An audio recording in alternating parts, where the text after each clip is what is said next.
Hello guys, welcome back to my channel. आज हम देखने वाले हैं जॉन कीट्स की क्रिटिसिज्म को, जानने वाले हैं जॉन कीट्स की क्रिटिसिज्म को। सो वर्ड्सवर्थ, कोलरिज या बाकी के राइटर्स की तरह कीट्स ने कोई स्पेसिफाइड ऐसी क्रिटिसिज्म नहीं लिखी थी, बट कुछ लेटर्स है और कुछ बाकी चीज़ें हैं जहाँ से हमें पता चलता है कि क्रिटिसिज्म का कुछ एलिमेंट तो जॉन कीट्स में भी था और यूजीसी नेट भी पूछ ही लेता है। So yeah now you can see it on the screen. मैं अपने कंप्यूटर स्क्रीन पे देख रही हूँ। He was an English poet of the second generation of romantic poets along with Lord Byron and Percy Bysshe Shelley. ठीक है, so he was an English poet, second generation के थे। और इनको सेकेंड जनरेशन में जब गिना जाता है तो इनके साथ और दो लोगों को गिना जाता है। They were Lord Byron and Percy Bysshe Shelley, right. उसके बाद his poems had been in publication for less than 4 years when he died of tuberculosis at the age of 25. So poem publish हुए थे for less than 4 years before his death, और 25 years में वो उनकी death हो गई थी due to tuberculosis.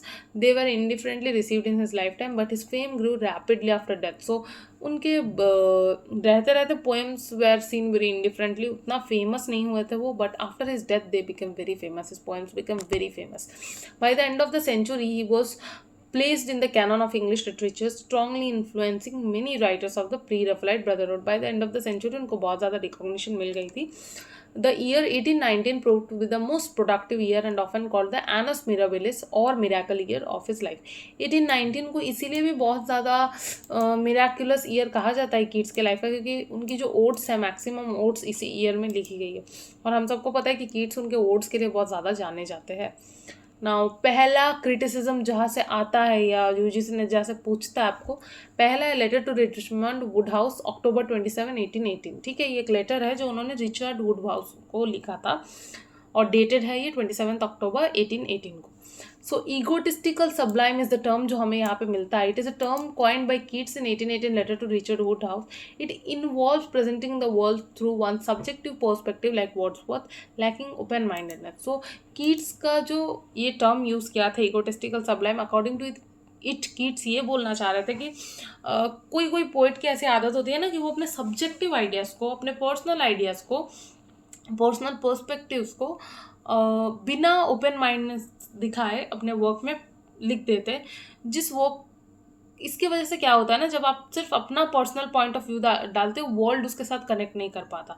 तो यही प्रॉब्लम था कीट्स को वर्ड्सवर्थ के वर्क्स के साथ, कि ये ईगोटिस्टिकल वाला एलिमेंट, कि उनका वर्ड्सवर्थ का वर्क बहुत ज़्यादा सब्जेक्टिव था, शायद सबको इससे कोई बेनिफिट ना हो, बहुत ओपन माइंडेडनेस का लैक था उसमें। या उसके बाद सेकंड पॉइंट क्या है, 1818 he use this term to criticise the poetry of William Wordsworth. So यहाँ पे उन्होंने यूज़ किया था क्रिटिसाइज करने के लिए। क्यों? It describes the style where the poet's personal emotions, ego and experiences dominate, transforming nature into reflection of themselves rather than focusing on reality.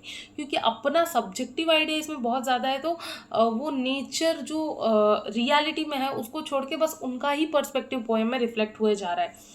सो ऐसे पोएम्स जो किसी के पर्सनल पॉइंट ऑफ व्यू से आए और जहाँ पे रियलिटी को नेग्लेक्ट कर दिया हो, वो पोएम्स फिर आप नहीं बोल सकते कि ह्यूमैनिटी को बहुत ज़्यादा बेनिफिट कर रहे हैं, क्योंकि वो तो किसी का पर्सनल ओपिनियन हो गया ना, तो वो किसी को बेनिफिट कैसे कर सकता है, राइट। उसके बाद क्या है, कैमेलियन पोएट। अब कैमेलियन पोएट क्या है, गिरगिट, आपने सुना होगा गिरगिट को ही कैमिलियन बोलते हैं। और कैमिलियन पोएट क्यों कहा है वुड हाउस के इस लेटर में, कीट्स ने ये वर्ड क्यों यूज़ किया है, उसका कारण ये है कि according to Keats a poet should be like a गिरगिट। क्यों गिरगिट होना चाहिए पोएट को गिरगिट जैसा, कि पोएट को अपने आसपास की चीज़ें में अपने आप को ढालना है, वो जो पोएट्री लिख रहे हैं उसमें अपने आप को ढालना है और उस हिसाब से अपना रंग बदलना है।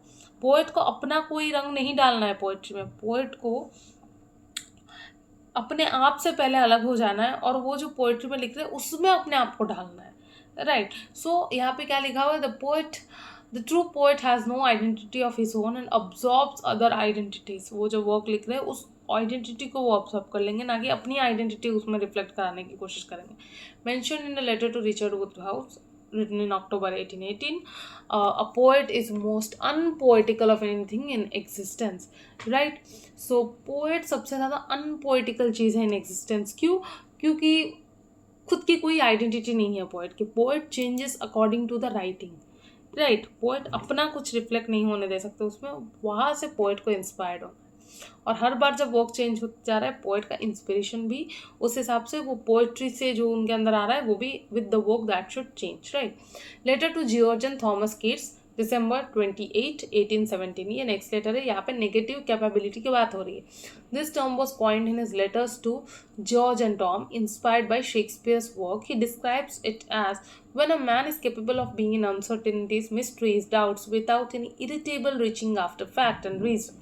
According to him, Shakespeare possesses negative capability in his ability to create complex, contradictory characters without moral concerns. अब इसको अगर आप सिंपल शब्दों में समझो तो शेक्सपियर की ये आदत, जहाँ पे पूरे कैरेक्टर के कंक्लूजन को नहीं दिखाना, डायलॉग्स को हमारे इंटरप्रिटेशन के लिए छोड़ देना, सब कुछ हमारे लिए प्लेट पे परोस के ना देना, this is what is living things in uncertainties, mysteries, doubts without any irritable reaching after fact और रीजन, राइट। वो मिस्ट्री का जो एलिमेंट है ना, कि हम ही खुद ढूंढते हैं कि Lady Macbeth is the fourth witch or not, इस पे जो शेक्सपियर ने कमेंट नहीं किया है और आज तक हमें डाउट में छोड़ा हुआ है, this is what negative capability is according to Keats, and according to him it is reflected in the works of Shakespeare. और ये जो complex contradiction create करना, this is what negative capability is, और ये वर्क को एक अलग level पे लेकर जाती है। इसीलिए तो शेक्सपियर का वर्क इज डिफरेंट। बहुत आए, बहुत गए, बहुत आएंगे, बहुत जाएंगे, but Shakespeare will be Shakespeare, right. अच्छा, now इसके बाद क्या है, letter to Benjamin Bailey, November 22, 1817। In his poem letter to Benjamin Bailey, in his poem, in his letter, sorry. In his letter to Benjamin Bailey, November 22nd, 1817, John Keats wrote, I am certain of nothing but the holiness of the heart's affection and the truth of imagination. What the imagination seizes as beauty must be truth. Simple sense में अगर आप इस statement को समझना चाहो, the beauty is the only thing that is true for Keats. Keats के हिसाब से और कोई सच्चाई नहीं है अदर देन ब्यूटी। अगर कोई चीज़ सुंदर लग रही है तो वही अल्टीमेट सच्चाई है, right. Keats immediately follows this statement with, the imagination may be compare to Adam's dream, he woke up and found it true. Adam a night before imagines something who would be his partner, और अगले दिन सुबह उठ के he finds Eve becoming a reality. See, I have written it over here as well. This reference to Milton's Paradise Lost means that, like Adam, whose dream of a woman, Eve, became a reality upon waking, the poet's imaginative visions are, in a sense, a shadow of reality to come. So, beauty is the truth. अगर आप as a poet कुछ imagine कर रहे हो और वो अगर आपके लिए रियलिटी हो रहा है, तो that is beauty and that is the truth, right. Other terms यहाँ पे क्या है, art and beauty. Now Keats values beauty, aesthetic truth over truth. जो मैंने कहा, कीट्स के लिए beauty is the truth rather than the truth, specially in art, because beauty must be experience sensually and emotionally, ये Keats का कहना था। Next क्या है, एस्थेटिक डिस्टेंस। अब एस्थेटिक डिस्टेंस क्या है, the poet should not impose mortality or personality, instead they should express disinterested beauty. मतलब एक पोएट को अपने वो वर्क के साथ पोएट को अपनी पर्सनैलिटी वर्क से दूर रखनी है। If he is writing something, अपनी पर्सनैलिटी दूर रखनी है। वो मैंने जो कैमिलियन पोएट जब आपको पढ़ा है ना, poet is the most unpoetic thing of everything, वही है यहाँ पे भी, कि एक डिस्टेंस मेंटेन करना है, अपनी आइडेंटिटी को ओवर पावर नहीं होने देना है अपने वर्क के ऊपर। Impersonality of the poet, again वही बात है यहाँ पे, the idea that the great poetry requires N एफेसमेंट of the self, poet becomes a vessel for imaginative truth. तो जो ब्यूटी है वो ट्रूथ है, और पोएट को अपनी पर्सनैलिटी रिफ्लेक्ट नहीं होने दी है। घूम फिरा के कीट्स ने यही बातें की है, और यही आपकी यूजीसी नेट में कीट्स के क्रिटिसिज्म से आता है, इसके बाहर कुछ नहीं आता है।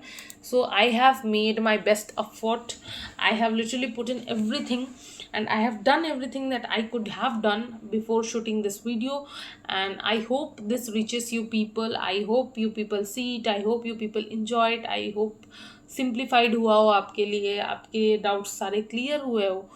और या अगर आप में से कोई UGC नेट के एस्पिरेंट हो जो आपको, मुझे पता है। सो पेपर 1 पेपर 2 के नोट्स कैसे बनाने हैं, डिजिटल नोट्स कैसे बनाने हैं, थ्योरी के नोट्स कैसे बनाने हैं, इसके रिगार्डिंग डिटेल्ड वीडियोस मैंने अपने चैनल पे डाली हुई है। सो please go and do check it.